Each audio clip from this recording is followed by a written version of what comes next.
कहो एक बार हे मित्रों सनातन धर्म इसको मिला जय हो कहो एक बार हे मित्रों वैदिक धर्म की जय हो सनातन धर्म की जय हो वैदिक धर्म की जय हो वैदिक धर्म की जय हो आर्य समाज की जय हो कहो एक बार हे मित्रों सनातन धर्म की जय हो वैदिक धर्म की जय हो आर्य समाज की जय हो ओम सहना भवतु सहना भुनक्तु सह वीर्यं करवावहै तेजस्विनावधीतमस्तु मा विद्विषावहै. Clasp palms all of us. Om Bhurbhuvah Swaha तत्सवितुर्वरेण्यं भर्गो देवस्य धीमहि धियो यो नः प्रचोदयात्. Om Shanti Shanti Shanti. I hope if anyone is downstairs, I would really like for you to come up, especially for this pravachan today. I'm giving a different kind. Pandita Indravati brought it to my attention that last week was Makar Sankranti, but it was also Swami Darshananand's birthday. And then December 23rd, last month, was the martyrdom day of Swami Shraddhanand. And you know, we can't talk and not pay our obeisance and reverence and salutation. You can look at their picture here too. This is Swami Shraddhanand, the first picture on your left. And the last picture on your left is Swami Darshananand.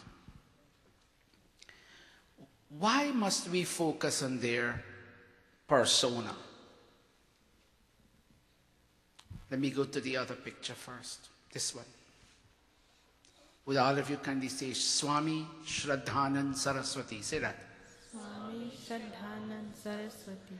Let me tell you something. I've always said to Brahmachari Yogesh, the movement he belongs to, the Bharat Sevashram Sangha, and this movement, the Arya Samaj, they are both monastically driven, meaning only married people can carry on these two organizations. They are important. The most important stage of life is the married life. They are the ones who provide food and extra funding.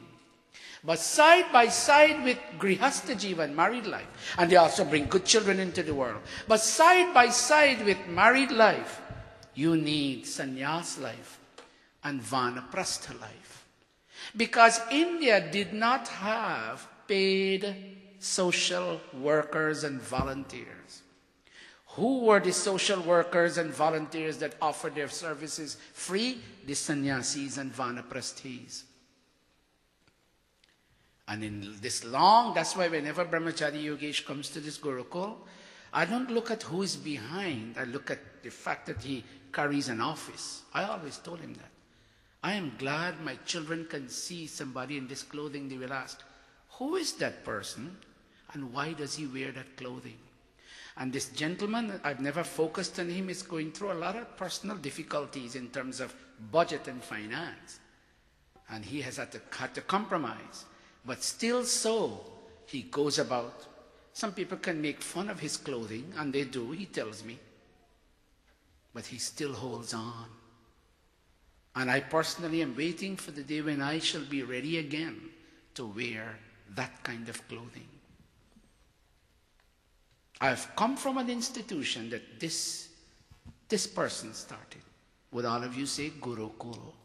Gurukul. Swami Shraddhanand Saraswati. And I've told you this several times. On the 23rd of December every year, we sit down to celebrate. Unfortunately, we didn't do it, and it shouldn't happen next year. There are so many things we have to focus on. But he was a freedom fighter much before Mahatma Gandhi. He gave Mahatma Gandhi the title of Mahatma. Mahatma was Mohandas Karamchand Gandhi. And when Mohandas Karamchand Gandhi, the lawyer, came from South Africa, where he was first, born in India and went to South Africa and did some work there for people's freedom and came back to India, it was Swami Shraddhanand who saw his ability and gave him the title Mahatma, great soul. And from then, he came to be known as Mahatma Gandhi. Before Mahatma Gandhi, Mahatma Shraddhanand was working for the liberation of the bound people of India. And he worked in what we call today the Indian National Congress. But when he saw that there was corruption, like every other situation, he left the Indian National Congress. And then he told the Arya Samaj in Punjab, which was in its peak in those days. The Arya Samaj was established in Bombay, but it didn't develop there. It was developed when Rishi Dayananda went to the Punjab. And the Punjabis and the Sikhs came and they gave impetus to the Arya Samaj because they liked what Swami Dayananda was saying. And when his name was Mahatma Munshiram Azavan Prasti, he told the meeting of the Arya Pratinidhi Sabha of Punjab, I want to establish a Gurukul. And everybody started whispering, who's going to go to Gurukul in these modern times? Even then, in 1900, in the beginning of 1900s, India was modern time. Who's going to send a kid to Gurukul? They didn't give him any money. They boycotted him. When he went around asking for donations to go buy land and to establish the building, hardly anybody gave. And he was a rich lawyer. He used to drink a lot of alcohol before. And what he did, he had seen Rishi Dayananda in Rishi Dayananda's final days. And he went, and when he read the second and third chapter of the Satish Prakash, he said, I have to establish a Gurukul. But because people opposed him so much, what he did, he sold his house. And he took his two young children. I have the photograph. I'll bring it up on screen one day. Indra and Harishchandra were his two boys. And he took them to Haridwar. And he went to a village called Kangri. And he took the money from his house that he sold. And he bought a plot of land.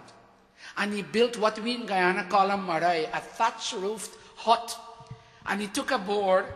And he took a piece of black sage and dipped it in the paint. And he wrote in Hindi, Gurukul. And he nailed it on one of the posts that he built the marai with. And the Gurukul started. From 2 students, 2 more came 4. 4 more came 8. 8 more came 16. And it went on and on and on.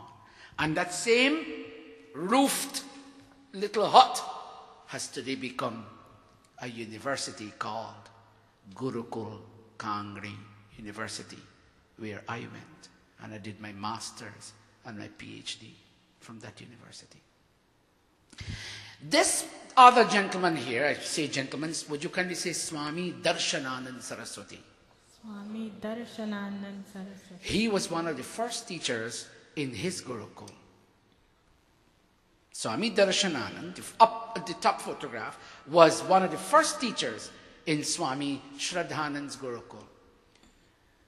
And Swami Darshananand disagreed with a few things that the managers of the Gurukul were doing. What he did, he left and he went 1 mile away and somebody gave him land and he too established a Gurukul 7 years later. And these 2 Gurukuls are 1 mile apart. I lived in I lived in the Darshananand Gurukul and I attended classes at the Shraddhanand Gurukul. And believe me, I was a good bicycle rider too. And every morning I had my bicycle, Atlas bicycle, one of the strongest bicycles. And at 7 o'clock in the morning, I would run out of my room and